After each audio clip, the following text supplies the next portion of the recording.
हमारे को पहले खत्म करना चाहिए था। वो पता ही नहीं कर क्या आ जाइए पीछे से ऐसे करना पड़ेगा पोस्टर सुपी ऐसे थोड़ा No. Nice mic. No, you would not even know how many genders are there in the world. हाँ क्योंकि वो प्लस होता है ना एंड में, तो प्लस में बहुत प्लस है. I think they are 59 or 60. जब मैंने वो सुपर वुमन करी थी ना तो मैंने स्टडी किया था 60-70 है. And increasing. Yes. चलो भाई. ऑलराइट, तो सबसे पहले तो कांग्रेचुलेशन. ट्रेलर हमने देखा, बहुत ही ऑसम है. कल इसकी स्क्रीनिंग भी थी, बहुत सारे लोग आए एंड सभी को बहुत ही पसंद आई है. आप लोग बताइए. तो सबसे पहले तो ये जानना चाहिए कैसा रहा एक्सपीरियंस विद शूटिंग का, कि जिस तरह से ये फिल्म ट्रेलर में दिखाती है. मैंने तो अभी ये फिल्म नहीं देखी है तो मैं देख के आप लोग को बताऊंगा, लेकिन जिस तरह से ट्रेलर से हमने देखा है आप लोगों की एक्टिंग जिस तरह से निकल कर आई है, पहले ये जानना चाहिए कैसा रहा एक्सपीरियंस विद सफेद.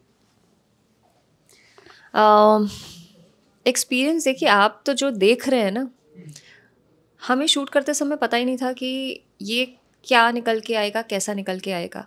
आई think as actors, and I speak for everyone here, हम एक डायरेक्टर के कन्विक्शन से गए, संदीप के कन्विक्शन से गए, उसके फेथ से गए.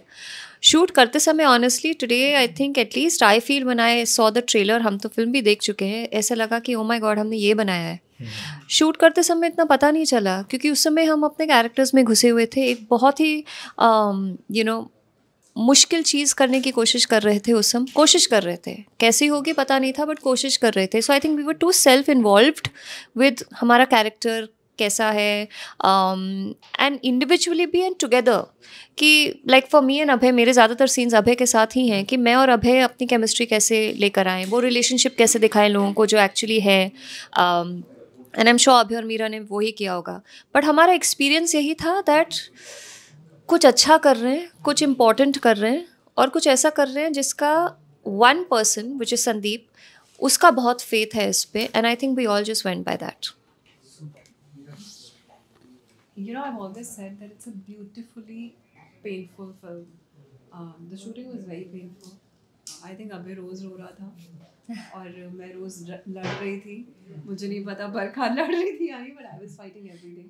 And I was feeling very sad every time I would see him crying. But उसका रोल इतना टफ था कि उसको रोना निकल जाता था. So it was a very painful shooting experience. अपनी एक छोटी सी कहानी बताना चाहूँगी. Right after this film I jumped into another film with Freddy and Tanuj which was being shot in Banaras. Same जगह पे शूटिंग हो रही थी. आई थिंक 15 या 20 दिन का फ़र्क था. और जब मैं सफ़ेद की मैंने शूटिंग ख़त्म करी थी, मैंने संदीप को मैसेज किया था, I would never want to go through this experience ever again because it was quite painful. लेकिन जब मैंने उस वाली मूवी की शूटिंग करी तो I was given a suite room, a fancy hotel, very comfortable shooting. 7 घंटे की शूटिंग होती थी, यहाँ पे हम 18 घंटे शूट कर रहे थे. तो 6-7 दिन वो वाली शूटिंग करके ना मैं बोर हो गई. मैंने संदीप को मैसेज किया, dude I am really missing you and I am missing shooting for सफेद.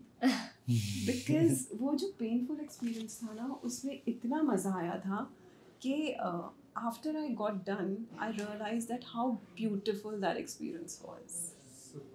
Yeah, I agree to the fact that most painful experiences always create the most strangest and funniest memories. Yes.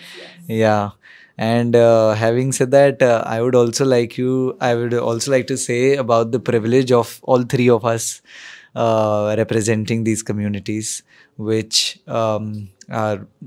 three of us are speaking about, and we want to speak it all from our heart as we shot in the film.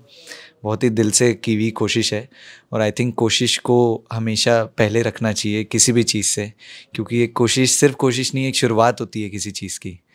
और हम तीनों ने ही और बाकी सब ने भी film में बहुत ही साफ़ और अच्छी नीयत से वो कोशिश की शुरुआत करने की कोशिश की है. तो आई थिंक वो उसी तरीके से रिसीव हो, एंड सफ़ेद के साथ लोग जवाब ही नहीं सवाल भी लेके जाएँ. फैमिली मैन से लेके अब तक ये दो ब्यूटीफुल लेडी भी आपकी तारीफ कर रही है स्क्रीन से लेकर. ऐसे देखते हैं आप. एंड साड़ी में आना, अपने आप को ट्रांसजेंडर में अपने आप को चेंज करना कितना इजी या कितना टफ था आप लोगों का. तीसरा सवाल ये कि कितना साड़ी में कितना इन्होंने आपकी हेल्प की साड़ी में. इन्होंने नॉट इवन 1%. इसकी फाइट सिर्फ इसकी अकेली की थी. We are not. नहीं, वो फाइट जो है वो टफ और इजी तो बहुत परे की बात थी वो जज करना. But honestly when you are doing something for a cause, अगर आप अपने उसके हाँ अपने लिए करते हैं तो बहुत अलग बात होती है. When you are doing something for a bigger perspective, तो वो कंफर्ट डिस्कम्फर्ट वो बहुत अलग की बात हो जाती है. Then you are fighting and then you are striving for the cause. तो जो एक्सपीरियंस रहा वो जितना पेनफुल था मैं उसको खुशी से लेना चाहूँगा, क्योंकि वो कुछ पेनफुल चीज़ें ही हैं. मतलब कुछ एक नया कदम उठाने के लिए मतलब एक ज़ोर से बोलना ज़रूरी है ताकि ध्यान इधर जाए. तो वो बहुत ज़रूरी था मेरे लिए, और वो मैं बस कोशिश करता, बस वही कोशिश रही कि उसको दिल से निभा सकूं, क्योंकि चीज़ें बहुत ही सेंसिटिव थी.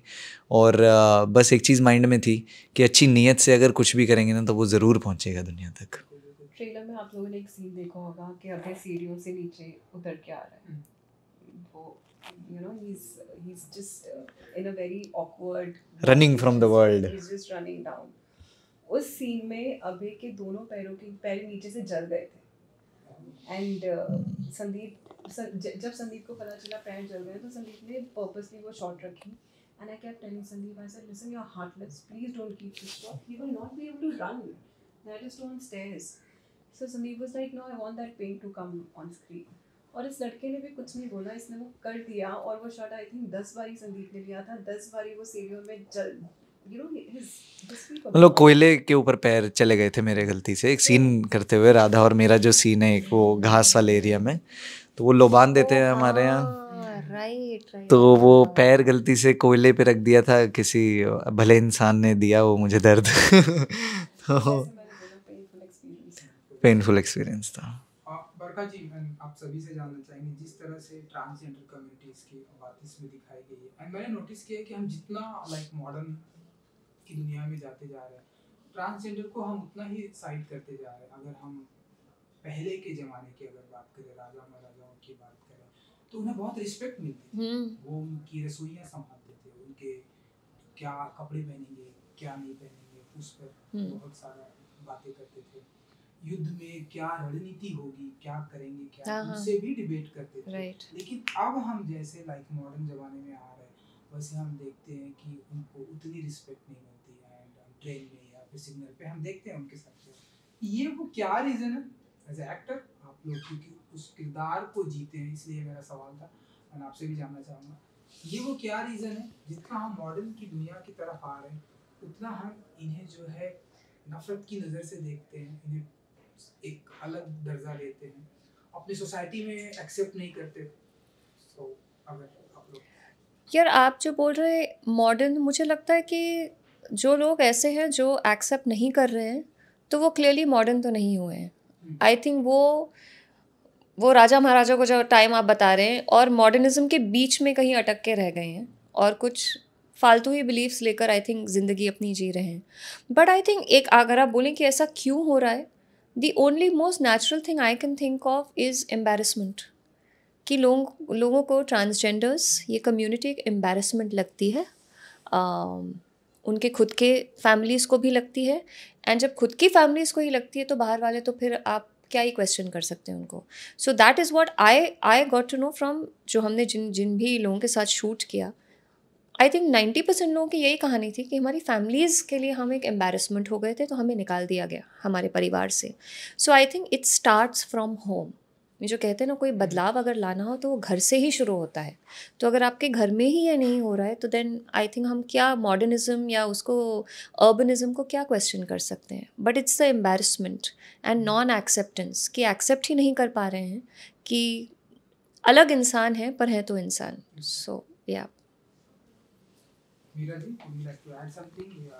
No, I would like to extend what Barkha said actually. You know, acceptance is a very big challenge for this community. And you know, thoda technical bolna chahungi. It all starts from giving a certain society a legal privilege. अगर आपने थोड़ा सा पढ़ा होगा, मैं काफ़ी पढ़ती रहती हूँ तो मैंने पढ़ा था कि ट्रांसजेंडर प्रोटेक्शन एक्ट जिसमें ट्रांसजेंडर्स को लीगल राइट्स दिए हुए हैं वो कब बना है? वो 2019 में बना है. अब भी उससे पहले तो उनके पास कोई राइट्स नहीं थे, उनके पास कोई प्रोटेक्शन नहीं थे. 2019 में गवर्नमेंट ने बोला है कि जो जैसे हमने दिखाया है कि जब कोई ऐसा बच्चा पैदा होता है तो उसको उसके घर से निकाल देती है। गवर्नमेंट ने बोला जो उसको उसके घर से निकालेगा वो क्रिमिनल लाइबिलिटी उस पर होगी। इक्वल एम्प्लॉयमेंट अपॉर्चुनिटीज़ देनी चाहिए, इक्वल एजुकेशन अपॉर्चुनिटीज़ देनी चाहिए, इक्वल हेल्थ केयर फैसिलिटीज़ देनी चाहिए। गवर्नमेंट ने ये सारी चीज़ें अभी बनाई हैं, 4 साल पहले, 3 साल पहले। उससे पहले तक तो it was just an ignored part of society. Government ने तो बना दी, लेकिन वी एज अ सोसाइटी हम उन चीज़ों पे अमल ही नहीं कर पा रहे हैं। हम अभी तक उनको एक्सेप्ट ही नहीं कर पाए हैं। हम अभी भी वो चीज़ कर रहे हैं जो गवर्नमेंट ने बोल दिया गलत है, बट हम लोग अभी भी वो कर रहे हैं। So I think accepting them as a human being from a human level, that is most important. नहीं, मेरी दो सबसे फेवरेट लेडीज़ ने सब कुछ बोल ही दिया है, बट एक ही चीज़ है मैं जो बोलना चाहूँगा कि लोग ऐसा समझते हैं कि अपने आप को थोड़ा बेहतर समझते हैं और उनको कमतर समझते हैं। आई थिंक वो जो चीज़ है ना, वो कभी भी सोसाइटी में बैलेंस क्रिएट कर ही नहीं पाएगा। तो सोच से ही सब कुछ शुरुआत होती है सब चीज़ की। और जहाँ तक लोग, मतलब मैं बोलूँगा कि क्योंकि मैं भी इस चीज़ का पार्ट हूँ, तो लोग हमें गंदा बोलते हैं। और क्योंकि मैंने चांदी को प्ले किया है तो लोग, मैं वो चीज़ समझ सकता हूँ। तो लोग बोलते हैं हाँ ट्रांसजेंडर्स जो हैं वो मतलब अब थोड़ा वैसा, थोड़ा उनको अलग तरीके से जो ट्रीट करते हैं, बट वो ये नहीं देखते कि दुनिया के मतलब धुतकारने के बाद भी वो किस तरीके से इस दुनिया में आते हैं और हमसे ज़्यादा रंग लेके आते हैं हमारी ही दुनिया में, और हम ही हैं जो पीछे हो जाते हैं कि नहीं भाई हमें नहीं चाहिए। तो बड़े वो हुए या हम हुए, आई थिंक वो चीज़ के बारे में एक सोचने की ज़रूरत है। बल्कि मैं तो ये बोलूँगा कि उनके पास कोई फ़िल्टर्स नहीं है, हमारे पास फ़िल्टर्स हैं। तो बदलने की ज़रूरत जो वो हमें है और किसी को नहीं। जी।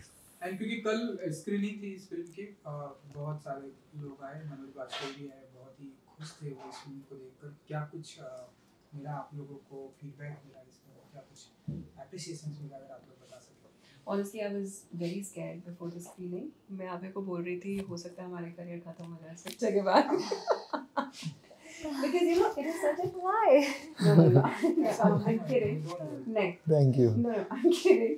मेरा कहने का मतलब ये है कि इतनी अलग पिक्चर है ना कि कोई अटेम्प्ट ही नहीं करता बनाने का, सोचने का और करने का। ऑनेस्टली कोई नहीं करता। और यहाँ पे हम सब ने वो एक डेयरिंग दिखा दी। So I was in that dilemma कि ये डेयरिंग जो हम लोगों ने दिखाई है वो एक्सेप्ट होगी कि नहीं होगी। Because everybody wants to see happy cinema. Everybody wants to see, you know, bright, nice, खुश, action. कोई वही है जो repetitively चीज़ें चलती जा रही है. We all want to watch that. So we have attempted something which is very different, yeah, very different. So मुझे एक डर था, but कल जो सबने feedback दिया, I am extremely, extremely happy. I think we've done something magical, honestly. Manoj Bajpayee साहब की आप बात कर रहे थे, मैंने तो लकीली मुझे मौका मिला मेरा करियर शुरू करने का फैमिली मैन से, उनके साथ मौका मिला। और वो जो कुछ भी बोलते हैं मैं उस चीज़ को गांठ मान लेता हूँ। वो मतलब मैंने उनको गुरु की तरह ही माना है अपनी ज़िंदगी में। और जो भी कुछ सीखा है, कोई प्रोफेशनली तो एक्टिंग सीखी नहीं, बट जो भी सीखा है उनसे ही सीखा है। तो जब उन्होंने मुझे बोला कि हाँ तूने अच्छा काम किया है, तो आई थिंक वो गुरु दक्षिणा जो उन्होंने दे दी है मुझे, वो हमेशा मेरे साथ रहेगी और मैं उसी को लेके चलता रहूँगा आगे। मैं तो थी नहीं कल अनफॉर्चुनेटली स्क्रीनिंग पर। Yeah, we actually missed her. I think she should have been there. I think everyone missed you actually. Yeah, People were loving you. देखिए सबने मुझे मिस किया तो आपको सवाल का जवाब मिल ही गया। फिर मैंने अच्छा ही किया होगा जो मुझे मिस कर रहे थे। नहीं। मतलब या तो अच्छा बोलने के लिए मिस कर रहे थे या कुछ बुरा बोलने के लिए, पर मिस कर रहे थे। बिल्कुल अच्छी, बहुत ही तारीफ होगी। ये फिल्म ZEE5 पे आने वाली है, तो जी। कहेंगे आप लोग ZEE5 पे आने वाली है, आप लोग देखिए। प्लीज़ देखिए हमारी पिक्चर, बहुत खूबसूरत कोशिश करिए। न्यू ईयर्स का टाइम है और न्यू ईयर्स के टाइम सारे पार्टी करना चाहते हैं, बट 1 घंटे की पिक्चर है, इतनी छोटी पिक्चर कभी बनी नहीं, तो देख लीजिए, मज़ा आएगा। 29th of December is all what I want to say. On ZEE5. On ZEE5. Please watch it. Thank you. Super.